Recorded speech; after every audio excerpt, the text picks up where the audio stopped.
Good morning, children. How are you? I am back with your English book, and today we are not going to talk about any story or any adventure or any mystery. So, what is it about?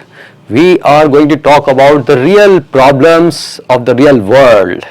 Okay, so that is why the topic today we have selected is the Sustainable Development Goals, which is called SDGs in short. So let us see what is it about. People around the world are increasingly talking about Sustainable Development Goals, which is called SDGs. What is it SDG? SDG is a international plan. ये plan बनाया है किसने? UN ने. UN क्या होता है? United Nations, जहां दुनिया के सारे कंट्रीज के रिप्रेजेंटेटिव वहाँ बैठते हैं और अपनी बात रखते हैं. सारे कंट्रीज मिलकर पूरी दुनिया के लिए कुछ प्रोग्राम बनाते हैं, प्लान्स बनाते हैं. उसी तरह एक बहुत बड़ा प्लान बनाया गया है जिसका नाम है सस्टेनेबल डेवलपमेंट गोल्स. ये बनाया गया है उन बातों को ध्यान में रखते हुए जो हमारी रोज की समस्याएं हैं और जो हमारी रूट प्रॉब्लम्स हैं. रूट प्रॉब्लम्स मतलब जो हमारी मूल समस्याएं हैं. मूल समस्याएं वो होती हैं जिनकी वजह से दूसरी समस्याएं क्रिएट होती हैं. अगर हम उनको सॉल्व कर दें तो बड़ी बड़ी समस्याओं को खत्म किया जा सकता है और हमारी दुनिया को बदला जा सकता है. इसी एम के साथ यूएन ने एक नया प्रोग्राम लॉन्च किया है and the name of the program is SDGs. In SDG we have 17 goals. These 17 goals provide a global blueprint for dignity, health and prosperity for all people on the planet. अब ये 17 goals का objective क्या है? इनका objective ये है कि सारी दुनिया के लोग किसी भी कंट्री में रहते हो, किसी भी जगह रहते हो, सबके लिए डिग्निटी हो, हेल्थ हो और प्रॉस्पेरिटी हो. प्रॉस्पेरिटी मतलब उनकी इकोनॉमिकल कंडीशंस अच्छी हों. They are a call to action to end poverty, inequality and insecurity now and in future. अब हम ये जो प्लान कर रहे हैं, जो बात कर रहे हैं ना, ये किस लिए है? हम पॉवर्टी खत्म करना चाहते हैं, हम इनइक्वालिटी खत्म करना चाहते हैं और हम इनसिक्योरिटी खत्म करना चाहते हैं. इनसिक्योरिटी होती है जो किसी भी सेक्शन को समाज के जब फील होता है कि उसको दबाया जा रहा है या उसके साथ इंसाफ नहीं हो रहा है. तो ये सब चीज़ें हमें दुनिया से ख़त्म करनी है. तो उस बड़े गोल को माइंड में रखते हुए 17 गोल्स डिसाइड किए गए हैं. We all should spare some time and know about the sustainable development goals and understand its need and benefit. अब हम सबको क्या करना चाहिए, छोटों को भी और बड़ों को भी, इन 17 गोल्स के बारे में, SDGs के बारे में पढ़ना चाहिए, समझना चाहिए और इनकी ज़रूरत क्या है, हमें इनसे बेनिफिट्स क्या होने वाले हैं, ये सब हमें समझने की ज़रूरत है. यहाँ शॉर्ट में हम आपसे इन्हीं चीज़ों के बारे में बात करेंगे. यहाँ आप देखिए 1 2 3 4 1 to 17 सारे 17 गोल्स यहाँ लिख दिए गए हैं. आप इनको एक एक करके पढ़िएगा. लास्ट में एक छोटी सी एक्टिविटी आपके लिए रखी गई है, where you can show your computer as well as drawing skills in 3D. या paint 3D makes it easy to unleash your creativity and bring your ideas to life. अपनी क्रिएटिविटी को दिखाइए पेंट 3D को use करते हुए. Try to make this emojis in paint 3D programs. जो ऊपर goals हैं उनके कुछ इमोजीज आपके सामने लगे हुए हैं. आप अपने हिसाब से, अपनी सोच के हिसाब से नए इमोजी इनके लिए तैयार कीजिए. Transforming the world. ट्रांसफॉर्म का मतलब होता है कंप्लीटली चेंज कर देना. The aim of the SDGs is to transform the world. कैसे चेंज करना? कि आज जो भी प्रॉब्लम्स है, इनइक्वालिटी है, इनसिक्योरिटी है, पॉवर्टी है, हंगर है, या एनर्जी का क्राइसिस है, या एनवायरनमेंट के इश्यूज हैं, इन सबको कैसे खत्म किया जाए. और अगर ये खत्म हो जाएंगे तो वर्ल्ड कैसा हो जाएगा? It will be a better world to live and it will be transformed completely. So that is the main objective. One of the goals is to ensure inclusive and quality education and promote lifelong learning opportunities for all. अब इन 17 में से हम एक की यहाँ बात कर रहे हैं कि उनमें से एक गोल क्या है? क्वालिटी एजुकेशन प्रोवाइड करना. किसको? सभी लोगों को. Inclusive of everybody. किसी भी कंट्री में हो या किसी भी सोसाइटी में हो या किसी भी फैमिली में हो, हर बच्चे को एजुकेशन मिलनी चाहिए. और कैसी मिलनी चाहिए? Long term. ये नहीं कि आज मिल गई या 5 क्लास तक मिल गई या 10 क्लास तक मिल गई, इसके बाद कोई प्रोग्राम नहीं है. It should be long term plan. Okay, here we have a picture. Upper section में देखिए कुछ बच्चे पढ़ाई कर रहे हैं टीचर के साथ और वहाँ लिखा है we can provide education for all starting from an early age. छोटे बच्चों से हमें एजुकेशन को स्टार्ट करना है. ये इसके एम्स में से है. In a safe, positive and right respecting environment. और किस तरह के माहौल में हमें ये पढ़ाई करनी है? जो सेफ हो, जो पॉजिटिव हो और जहां बच्चों की और सभी लोगों की रेस्पेक्ट होती है, उनके राइट्स को हम वैल्यू दें, रेस्पेक्ट दें.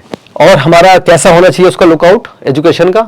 आज के लिए नहीं, फ्यूचर के लिए. We should know what the requirements are going to be in future. उसके हिसाब से हमें ये एजुकेशन प्लान करनी है. भाई well trained and motivated teachers, teachers कैसे हों? जब तक हमारे टीचर्स को वेल ट्रेंड नहीं किया जाएगा, अच्छे से ट्रेनिंग दी जाएगी, उनको ऑब्जेक्टिव नहीं बताया जाएगा, उनको ठीक से मोटिवेट नहीं किया जाएगा, वो बच्चों को कैसे पढ़ाएंगे? जब उनके अंदर नॉलेज की कमी होगी या विजन की कमी होगी तो बच्चों को सही तरीके से नहीं पढ़ा पाएंगे। इसलिए टीचर्स का ट्रेनिंग बहुत ज़रूरी है और मोटिवेशन भी बहुत ज़रूरी है। अब बात आती है एजुकेशन के खर्चे की। बहुत सारे बच्चे, फैमिलीज और बहुत सारी कंट्रीज ऐसे हैं जो गरीब हैं। बहुत सारी कंट्रीज पूरे गरीब हैं, बहुत सारे कंट्रीज में कुछ लोग गरीब हैं। उनको एजुकेशन कैसे पहुंचाया जाए? उनके पास तो पैसा नहीं है, तो उसके लिए भी अरेंजमेंट इन्हीं गवर्नमेंट्स को करना है। हर देश की गवर्नमेंट को मिलकर ये अरेंजमेंट करना है कि उस बच्चे तक उसका फंडिंग पहुंचे। स्कॉलरशिप्स के द्वारा स्कॉलरशिप मिल जाएगी बच्चे को तो वो आगे पढ़ पाएगा। Now here we are talking about another goal. This is the second goal. Another goal is to ensure access to water and sanitation for all. Access to safe water, sanitation and hygiene is the most basic human need for health and well-being. सफाई के लिए और पीने के लिए हमें पानी मिले, सही पानी मिले, साफ पानी मिले, सही क्वांटिटी में मिले, ये सब इंश्योर करना बहुत ज़रूरी है। इसके बगैर तो ज़िंदगी भी नहीं है, राइट। और अगर हमारी हेल्थ अच्छी रखनी है और हमें अपनी वेलबींग का ख्याल रखना है तो हमें सैनिटेशन और वाटर मैनेजमेंट ठीक से करना होगा। पानी हमको पूरा मिले, सैनिटेशन और सफाई की सुविधा मिले। Here we have a picture where we are showing that how we are trying to manage and reuse water. पीने का पानी आप तक पहुंच रहा है, सफाई का पानी आप तक पहुंच रहा है और इस पानी को हमें रिसाइकिल करना है, रीयूज करना है। जितना हमने यूज कर लिया वो सारा वेस्ट नहीं जाना चाहिए, पानी में, नाली में नहीं बह जाना चाहिए। उसको हम रोक के रखें, कहीं और यूज करें, पहले उसको ट्रीट करें, साफ करें और उसको दोबारा यूज करें। ऐसे हमारे पास प्लांट्स होना चाहिए। यहाँ हम बात कर रहे हैं वाटर मैनेजमेंट की। हमें इसके बारे में अवेयरनेस होनी चाहिए, एजुकेशन होनी चाहिए, ट्रेनिंग होनी चाहिए कि पानी जितना भी नेचर से हमें मिल रहा है उसको हमें कितना यूज़ करना है, कहाँ यूज़ करना है और कितना बचाना है, और जितना हमने बचा लिया, ये यूज़ कर लिया, उसको दोबारा कैसे यूज़ करना है। ठीक है, तो इन सब बातों का प्लान हमने इस SDGs में बनाए हुए हैं। Another goal is to ensure access to affordable, reliable, sustainable and modern energy, which is the key to success in future.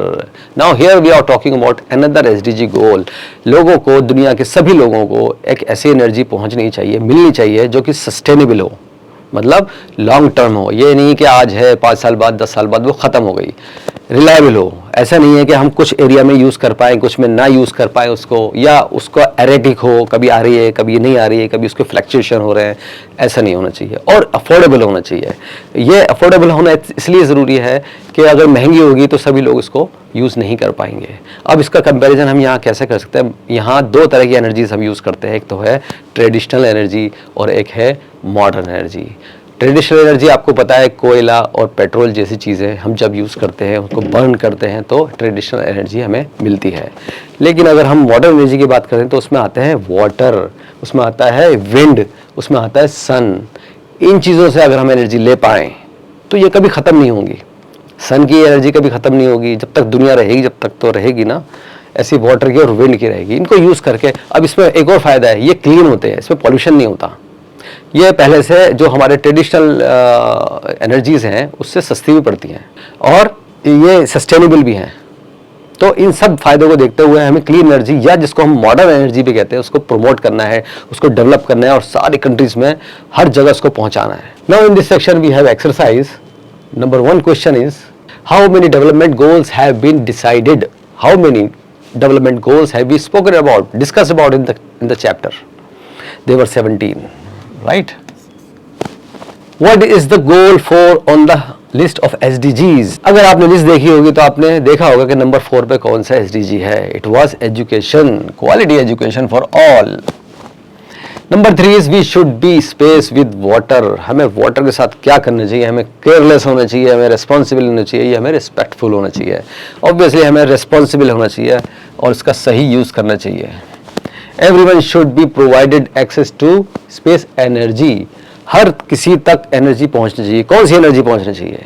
Energy पहुंचनी चाहिए रिन्यूएबल, थर्मल और chemical. Which one? A is the answer, renewable. Renewable हमने बताया आपको, सन, wind and water, ये सारे renewable है। Renewable हमने आपको बताया 3 तरह की हमने डिस्कस की थी, sun, water and air. Okay. Number 5 is we all should promote energy space. Energy dependency, efficiency या यूसेज, क्या हमें प्रमोट करना चाहिए? We should promote the efficiency of energy. जितनी एनर्जी हमें मिल रही है उसका बेस्ट यूज कैसे कर सकते हैं, इस बात को हमें डेवलप करना है, प्रमोट करना है, लोगों तक पहुंचाना है। Now B question is complete the following sentences. SDG stands for what? We know it, sustainable development goals. Number 2, SDGs are the goals for all the people in the, किन लोगों के लिए है? For all the people in the world, पूरी दुनिया के लोगों के लिए है। Number 3 is we can provide space for all starting from an early age. Early age से हम क्या स्टार्ट कर सकते हैं? वी कैन स्टार्ट एजुकेशन और quality education. Number 4 is wind and solar are the examples of space energy. Wind और solar क्या है? They are the example of modern energy और we can also say clean energy. Number 5 is the overall aim of SDG is to space the world. Overall aim क्या है? इतनी सारी बातें करी हमने, 17 गोल्स बनाए और उसके अंदर बड़े बड़े प्लान बनाए, सबका एम क्या है? The aim is to transform the world. दुनिया को पहले से बहुत बेहतर बनाना और कंप्लीटली चेंज कर देना। सी में है answer the following questions, you know it, you will have to read this questions and answer in your notebook. Word rock, match the words with their antonyms. Antonyms क्या होते हैं? Antonyms are the words with opposite meaning, right? So we will read these words and we will try to find the opposite meaning. Inclusive, inclusive होता है जब सबको हम शामिल करते हैं। Inclusive का opposite हुआ exclusive, जिसमें हम कुछ चुनिंदा लोगों को शामिल करते हैं। Promote, promote का मतलब होता है किसी चीज को आगे बढ़ाना। Demote, इसका उल्टा हुआ demote, demote का मतलब होता है किसी चीज को पीछे करना। Awareness, awareness का उल्टा क्या हुआ? इग्नोरेंस। अवेयरनेस होती है जानकारी होना और इग्नोरेंस जानकारी ना होना। हाइजीन, हाइजीन का अपोजिट हुआ अनक्लीनलीनेस। डिस्क्रिमिनेशन, इसका अपोजिट हुआ impartiality. So there should not be any discrimination, कहीं भी नहीं होना चाहिए discrimination. Use the following words in sentences of your own. Now we have given 6 words here. इन वर्ड्स को पढ़ के इनका मीनिंग आपको पता है, एक एक सेंटेंस बनाइए, राइट? गेनिंग ग्रामर, इसमें हम बात कर रहे हैं प्रोनाउंस की। A pronoun is a word that is used instead of a noun और noun phrase. It refers to either a noun that has already been mentioned in the previous line और which does not need to be named specifically. Pronoun क्या होता है? Pronoun होता है वो शब्द जो हम किसी नाउन या नाउन फ्रेज की जगह यूज करते हैं। हम रिपीट नहीं करना चाहते नाम को, इसलिए भी, या पहले से यूज हो चुका है ऑलरेडी, इसलिए भी। For example, Anil's mother कुक्स very nice food. Anil की मदर जो है बहुत अच्छा खाना पकाती हैं। ही often shares it with me, वो मेरे साथ उसको अक्सर शेयर करता है, खाने को शेयर करता है। कौन करता है? ही कौन है? अनिल। सो अनिल की जगह हमने यूज किया ही, and he is the pronoun here for the noun. Noun कौन सा है? अनिल। अनिल नाउन है और उसका प्रोनाउन हुआ ही। Fill in the blanks with I, me, you, he, she, her और him। इन सारे वर्ड्स में से कोई एक यूज करके हमें नीचे के सेंटेंस को कंप्लीट करना है। सो एक एक करके देखते हैं। Number 1 is space should clean your room yourself. Yourself आ रहा है तो it's means we are talking about the word you. You यहाँ पर लिखा हुआ, इसको हम यहाँ लिखेंगे you should clean your room yourself.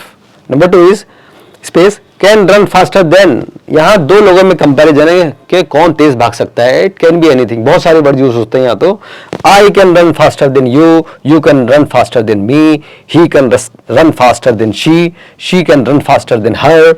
यहाँ तो मल्टीपल यूज हो सकता है। सो एक एग्जाम्पल के लिए लिख देते हैं I can run faster than you.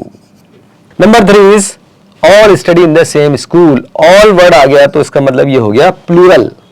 अब प्लूरल के लिए इसमें से ऊपर से कौन सा वर्ड हम यूज कर सकते हैं? इसमें से सिर्फ एक वर्ड है, यो है यू ऑल। आप सब एक ही स्कूल में पढ़ते हैं। Kareena is scared of the rat. Kareena को रैट से डर लगता है, चूहे से डर लगता है। Is hiding inside the blanket. Kareena की जगह हम क्या यूज करेंगे? She, because she is a girl.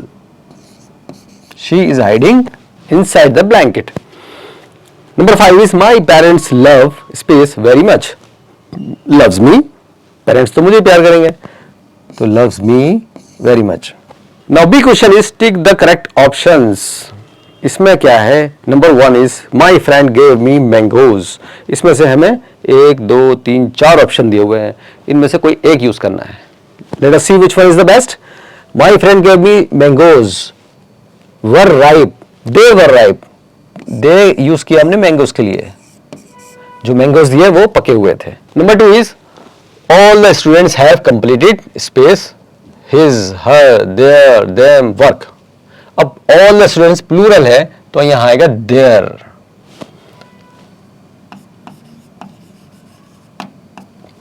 Number 3 is some boys are not hard working, comma, space, they, them, him, her are lazy. They are lazy.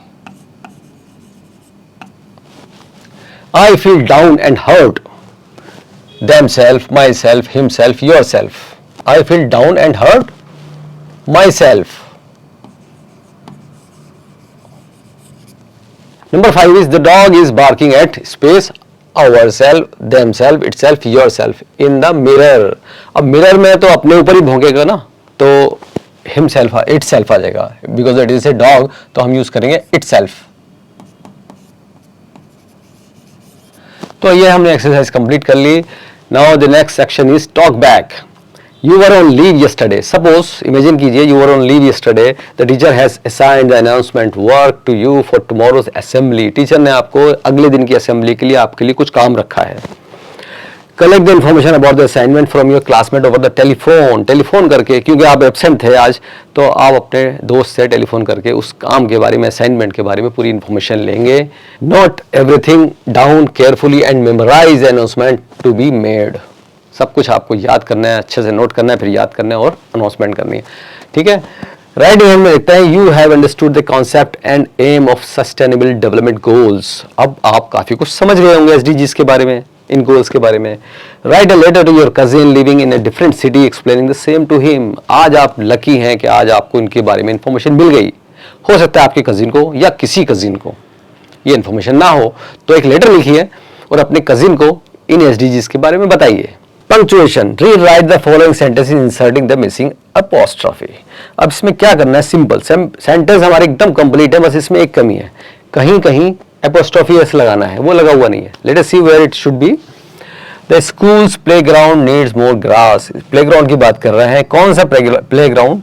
यहाँ हम playground की बात कर रहे हैं. कौन सा प्लेग्राउंड? स्कूल का. सो स्कूल के बाद एस के बीच में, स्कूल और एस के बीच में कॉमा लगेगा, तो ये हो जाएगा स्कूल का प्लेग्राउंड. एपोस्ट्रोफी और एस लगा दें तो उसका मीनिंग हो जाता है का या ऑफ, उसका मीनिंग निकलता है. The books pages were damaged by the dog. कौन से पेजेस? बुक के पेजेस. पेजेस की बात कर रहे हैं और बुक के पेजेस की बात कर रहे हैं, यहाँ लगाएंगे कॉमा एस के ऊपर, तो ये हो जाएगा किताब के pages. The teacher's wallet was stolen in the bus. Teacher का वॉलेट यानी पर्स जिसको हम बोलते हैं पॉकेट में रखते हैं, वो बस में चोरी हो गया. किसका? टीचर का. तो एस के ऊपर हम लगाएंगे कॉमा, तो ये हो जाएगा टीचर्स वॉलेट, टीचर का wallet. Rita given better feedback to Rahul's speech. यहाँ एस लगेगा, कॉमा लगेगा इसके ऊपर राहुल की स्पीच के बारे में बात हो रही है. My father's business is growing well. किसका बिजनेस? फादर का, तो फादर और एस के बीच में कॉमा लगेगा. Now the next section is sound better. Speak the following words loudly. नीचे दिए गए शब्दों को जोर से पढ़िए. आपका उच्चारण यानी प्रोनाउंसिएशन बहुत साफ होना चाहिए. ओके. हमने यहाँ फोकस किया है पहली लाइन में ए और आई के कॉम्बिनेशन. इस कॉम्बिनेशन से जो भी वर्ड्स बनते हैं कुछ यहाँ लिखे हुए हैं. ए और आई के कॉम्बिनेशन से जो भी वर्ड्स बनते हैं कुछ यहाँ लिखे हुए हैं, और देखिएगा आप उनका प्रोनाउंसिएशन कैसे चेंज होता है. A I R, air, C H A I N, chain. यहाँ और यहाँ में फर्क आ गया बोलने में. कंटेन, एक्सप्लेन, यहाँ तीनों में एक जैसी आवाज है लेकिन एयर में आवाज डिफरेंट थी. Next is E I. Being, protein, seize. Being और प्रोटीन में आवाज का साउंड का डिफरेंस है. सीज और एट में भी डिफरेंस है. तो वर्ड के हिसाब से हम ध्यान देंगे कि किस वर्ड में किस तरह की साउंड आ रही है. हमारे लेटर्स वही है, ई आई है तो वो सब जगह लिखा हुआ है, लेकिन वर्ड के हिसाब से उसका साउंड थोड़ा थोड़ा चेंज हो रहा है. ओ आई, चॉइस, टॉयलेट, अवॉइड, स्पॉइल्ड. यहाँ चारों शब्द ऐसे हैं जिसमें एक जैसी साउंड है. Next is you I. Juice, fruit, quick, suitcase. Quick में आपने देखा होगा थोड़ा साउंड डिफरेंट आया. सो ये आपको ध्यान देना है हर वर्ड के हिसाब से. Now learning by doing. थोड़ा प्रैक्टिकल है आपके लिए ये. कुछ पिक्चर्स यहाँ दी हुई है, ये पता है क्या है, ये सिंबल्स हैं या आइकन्स हैं उन SDGs में से जो हमने 17 पढ़े थे। यहाँ 8 की पिक्चर बनी हुई है, उनके नाम ऊपर लिखे हुए हैं बॉक्स में। Now you have to identify these pictures and write the correct name from the top box. ठीक है, एक एक करके लिखेंगे। Now the B question is read the objective of the 3 of the 17 sustainable development goals given below, write the name of the SDG from the chapter. अब इसमें आपको differently in चीजों के बारे में समझाने की कोशिश की गई है। आप ऑब्जेक्टिव लिख दिए हैं, पहले ऑब्जेक्टिव को पढ़िए, फिर आइडेंटिफाई कीजिएगा ये ऑब्जेक्टिव्स किस SDG से पूरे होते हैं। उस SDG का नाम आपको इन बॉक्सेस में लिखना है। So with this exercise we have completed the session here, and I will come back to you in the next session with a new story or a new lesson. Okay children, so bye till then.